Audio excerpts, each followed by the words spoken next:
The cobblestone streets of 17th century Paris, damp with morning fog, echoing with the creak of carriage wheels and the chatter of merchants. The air is thick with perfume, lavender, orange blossom, rose, but beneath it lingers something far less pleasant, a sickly, sour undertone of disease. And everywhere you turn, heads bob through the crowd beneath impossible towers of powdered hair. Some glisten with white dust like frost clinging to branches, others shimmer faintly blue or violet in the morning light. At first glance, it looks like the height of fashion, the pomp of a society obsessed with appearances. But the truth was far darker. Those wigs were not merely ornaments of vanity, they were masks, they were shields, they were lies, and behind their curls and powders hid a secret that Europe was too terrified to speak aloud. The story of the powdered wig is not just a quirky footnote of fashion history, it is a tale born from fear, shame, and illness. A tale where beauty was not optional, but survival itself, where the fall of a single lock of hair could drag a man's reputation into ruin, and where royalty turned deception into an empire wide obsession. And to understand it, we must begin not in the perfumed salons of Paris, but in the shadow of one of history's most feared diseases, syphilis. To us today, the word itself carries a sting, a warning of something dangerous and unclean. But to Europe, in the 16th century, it was a nightmare made flesh. When it first appeared at the end of the 15th century, it spread like wildfire through the continent's cities, tearing through armies, brothels, and royal courts alike. Doctors had no cure, no understanding of what it was, and no way to stop it. The symptoms began innocently enough: a rash, a sore, a fever. But as it advanced, the body unraveled. Flesh eroded, noses collapsed, bones twisted, and worst of all, hair, the prized symbol of health, youth, and status, fell out in ragged clumps, leaving behind patchy scalps and disfigurement that could not be hidden. In a society where appearance defined your worth, where nobility was measured not only by wealth but by the sheen of your hair, this was not simply a medical disaster, it was a social death sentence. Baldness became a whispered accusation, a mark of shame. To be seen without hair was to be seen as diseased, scandalous, ruined. And so, across Europe, those desperate to protect their reputations turned to artifice. First came small hair pieces, carefully arranged curls to cover a thinning patch. Then came full wigs, designed to cloak the head entirely, to rewrite the story that nature and illness had written. But these wigs were not immediately grand. They began as humble tools of disguise, whispers of deception worn quietly in crowded rooms. Yet whispers, in time, grow louder, and when royalty listens, they become thunder. King Louis XIV of France, the Sun King, a monarch who saw himself not merely as a man, but as a living embodiment of divine power, faced the same creeping humiliation as his subjects. In his teenage years, his golden hair began to thin, his youthful locks surrendering to an enemy he could never acknowledge. For a ruler obsessed with image, whose portraits glowed with rays of sunlight, and whose palace at Versailles was a stage for his immortality, baldness was unthinkable. So, Louis turned to the same weapon as his people, but on a scale they could scarcely imagine. He summoned not one wig maker, but dozens, an entire army of craftsmen tasked with weaving his lost hair into monuments of vanity.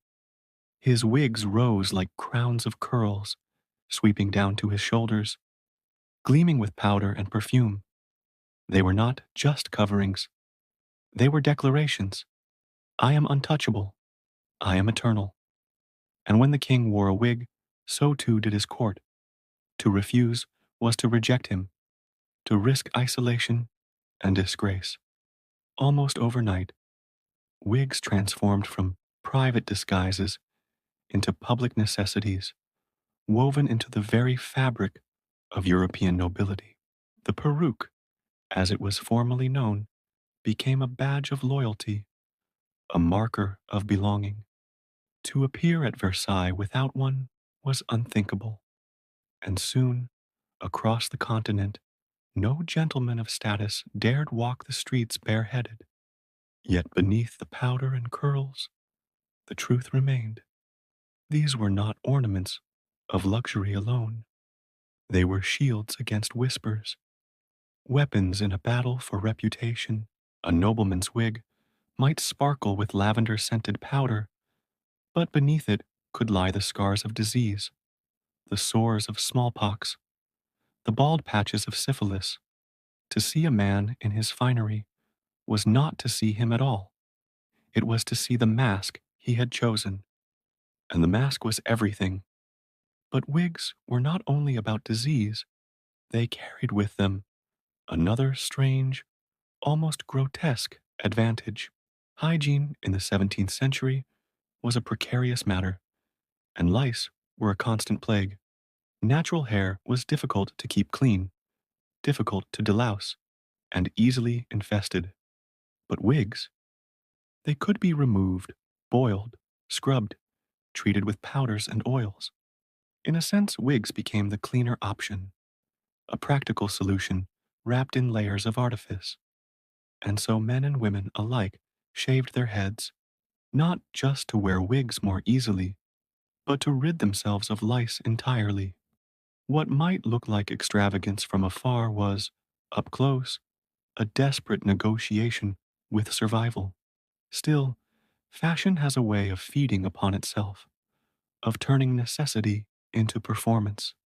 As the decades passed, wigs grew larger, whiter, and more elaborate.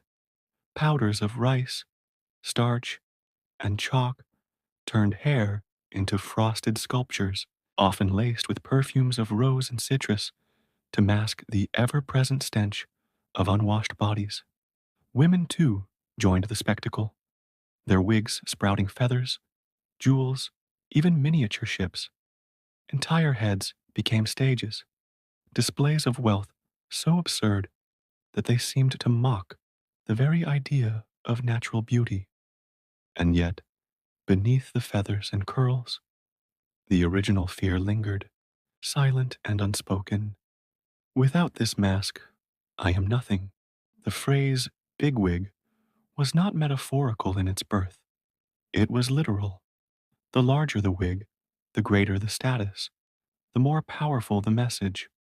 To wear a towering cloud of hair was to declare one's wealth, one's influence, one's ability to bend artifice into truth. The wig was not simply a style, it was a social weapon. Imagine walking into a grand salon in Paris or London during this era.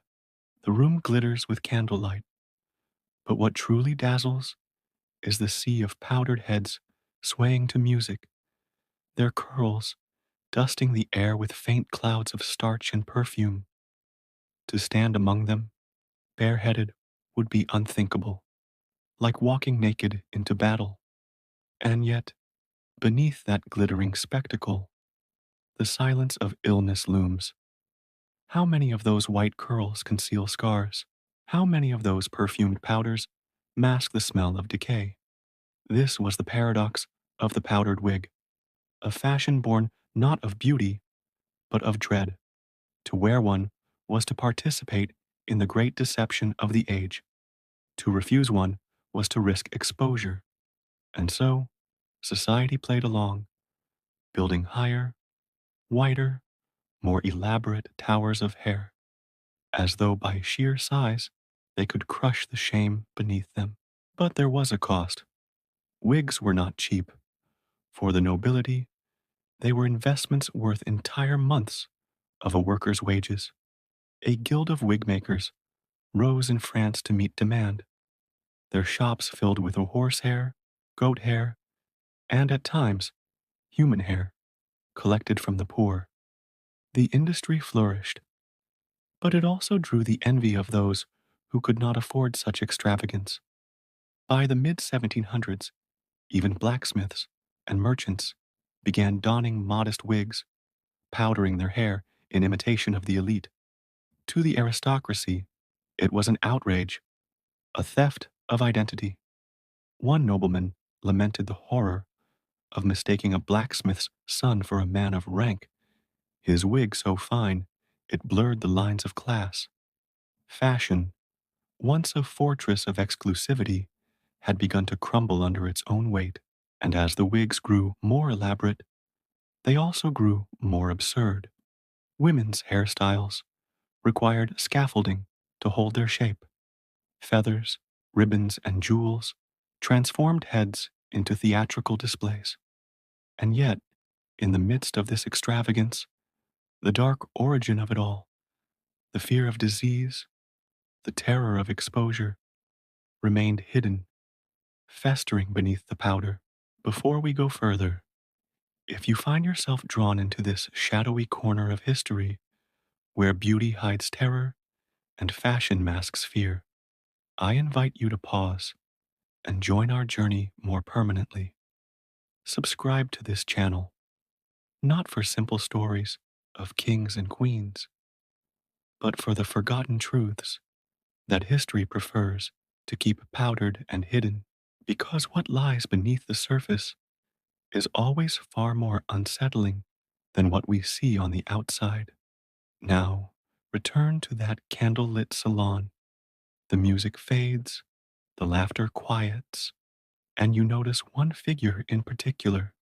His wig towers higher than the rest, gleaming white beneath the chandeliers.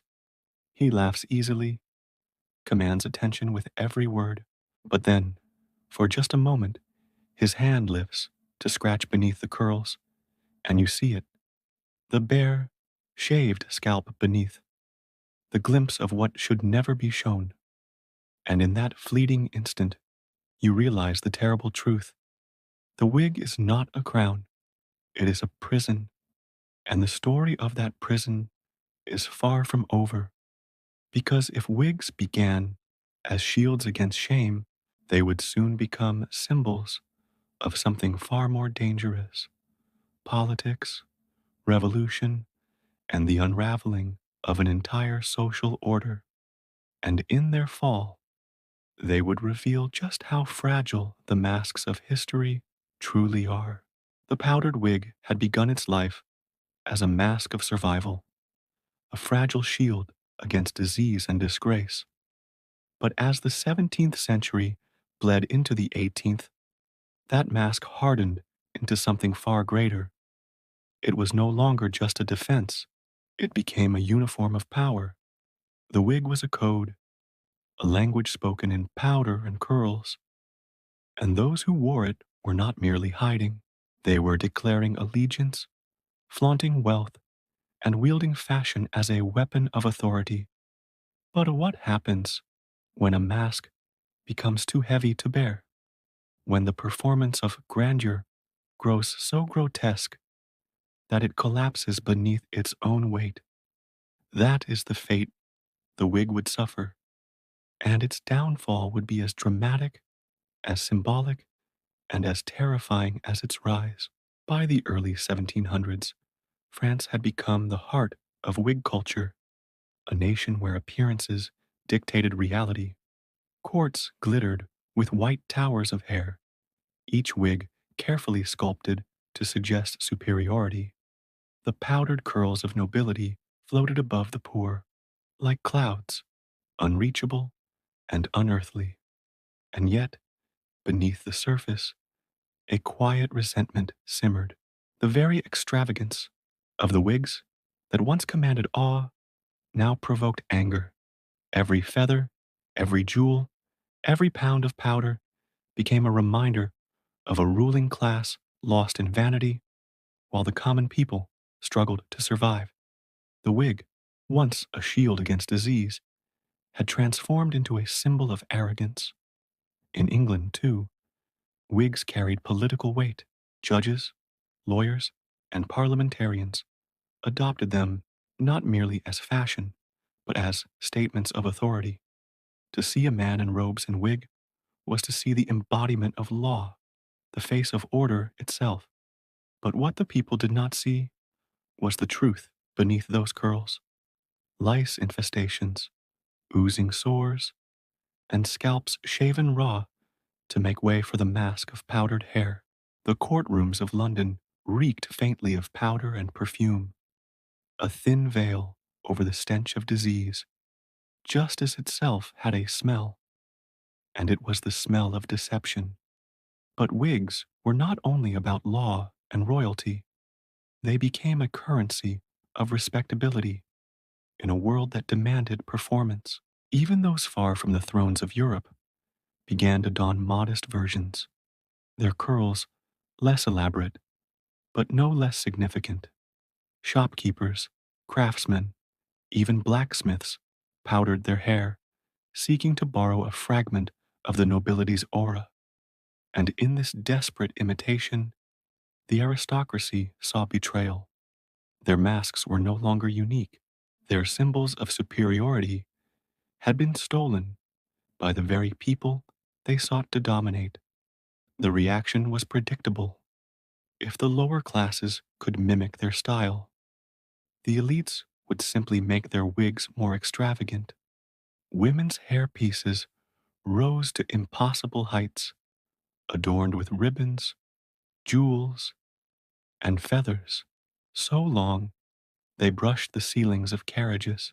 Some wigs became miniature stages in themselves, ships in full sail perched among the curls, bird cages dangling with alive canaries, entire pastoral scenes recreated in powder and silk. To wear such a creation was to declare one's wealth so loudly that words were unnecessary. But it was also to court ridicule. Beneath the awe of these grotesque displays was an undercurrent of disgust. Ordinary people began to whisper that their rulers were more puppet than human, their wigs so monstrous they seemed to devour the person beneath. And then the storm came. The 18th century was not kind to the European elite. Revolutions brewed in whispers, discontent spread like fire through dry grass. In France, where wigs had become the very symbol of nobility, the people grew tired of powdered masks that paraded wealth while bread grew scarce. When revolution finally erupted, wigs were no longer shields. They were targets. The guillotine did not distinguish between real hair and powdered curls. Heads fell, wigs tumbled, and the powdered illusions of an entire class were trampled into the mud. It is haunting to think of it.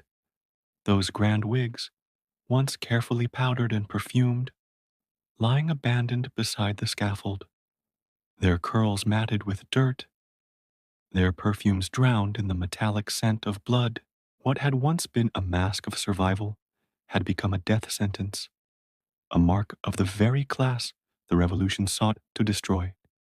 To wear a wig in that moment was not protection, it was confession. It said, I am one of them, and for many, it was the last statement they ever made. In England, the decline was slower, but just as inevitable. Wigs clung stubbornly to courtrooms and parliament, but outside, the world was changing. Simplicity became the new currency. Hair was worn natural, cropped shorter, styled without mountains of powder. The extravagant towers of the past began to look absurd, relics of a decayed age. By the dawn of the 19th century, wigs were ghosts, lingering only in the halls of justice, where they remain even now, faint echoes of a time when powder and curls ruled society. But even as wigs vanished from fashion, they left behind traces, idioms, traditions, fragments of their strange reign. The term bigwig survives, no longer literal, but still powerful, a reminder of a time when status could be measured by the height of your hair. Portraits in museums still show noblemen gazing with powdered serenity, their wigs pristine and eternal, as though disease and decay never touched them. Yet if you look closely, if you strip away the powder and perfume in your mind, you see the truth. You see the scars, the shame, the desperate attempt to build beauty overwrought. The story of the powdered wig is, at its core, the story of human fragility. It reminds us how far we will go to hide what we fear, how desperately we cling to masks when the truth beneath them feels unbearable. A wig was never just a wig. It was a weapon against shame, a tool of deception, a ladder of status, and finally, a shroud for the dead. And yet, is that story so distant from us today? We may no longer powder our hair with chalk and lavender, but do we not still build masks of our own, layers of cosmetics, filters on screens, curated lives carefully arranged to hide the flaws we dread others will see? Perhaps the powdered wig is not a relic after all. Perhaps it is a mirror. So the next time you see an old portrait of a stately figure, his head crowned with white curls, do not be fooled by the elegance. Look deeper. Behind the powder lies disease. Behind the curls lies fear. Behind the grandeur lies desperation. And remember, history's greatest fashions are often born not of beauty, but of terror. The powdered wig began with a patch of missing hair. It ended with an empire in ruins. Now, I want to hear from you. If you lived in that world, would you have worn the wig, joined the lie to survive? Or would you have faced society bare with all its judgment? Tell me in the comments what you think.